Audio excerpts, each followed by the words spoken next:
మన చేతిలో మన ఆరోగ్యం. ఈ పండ్లు తింటే బోలెడు లాభాలు. ఈ పండ్లలో పోషకాలు ఎక్కువగా ఉంటాయి. ఈ పండ్లు ఆరోగ్యానికి ఎంతో మేలు చేస్తాయి.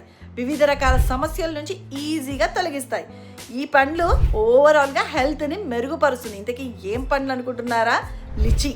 ఇందులో విటమిన్ సి ఎక్కువగా ఉంటుంది. ఈ పండ్లను తినడం వల్ల వైట్ బ్లడ్ సెల్స్ అనేవి ఇంప్రూవ్ అవుతాయి. ఇమ్యూనిటీ కూడా రెట్టింపు అయ్యే అవకాశం ఎక్కువగా ఉంటుంది. ఇన్ఫెక్షన్ల నుంచి దూరంగా ఉండొచ్చు. ఈ పండ్లు తినడం వల్ల ఇంకొక మెయిన్ రీజన్ ఏంటి అంటే ఇందులో యాంటీ ఆక్సిడెంట్స్ ఉంటాయి. ఇవి ఫ్రీ రాడికల్స్ నుంచి కణాలను కూడా రక్షిస్తాయి. లిచీ పండ్లను తింటే ఆక్సీకరణ ఒత్తిడి కూడా తగ్గుతుందండి. వీటిని తినటం వల్ల అజీర్తి, మలబద్ధకం ఇటువంటి సమస్యలు కూడా రావు. లిచీలోని పోషకాలు రక్తంలోని చెడు కొలెస్ట్రాల్ను కరిగిస్తాయి, బీపీని కంట్రోల్లో ఉంచుతాయి. ముఖ్యంగా ఏమిటంటే ఈ పండ్లలో క్యాలరీస్ తక్కువ, పోషకాలు ఎక్కువ. మరి ఈ పండ్లను తినడం వల్ల ఆకలి కూడా కంట్రోల్ అవుతుందట. లిచీ పండ్లను తినడం వల్ల బ్లడ్ సర్క్యులేషన్ ఇంప్రూవ్ అవుతుందని నిపుణులు అంటున్నారు. వీటిలో కాపర్, ఐరన్ ఎక్కువగా ఉంటాయట. సో బ్లడ్ ఫ్లో అనేది బాగా జరుగుతుంది.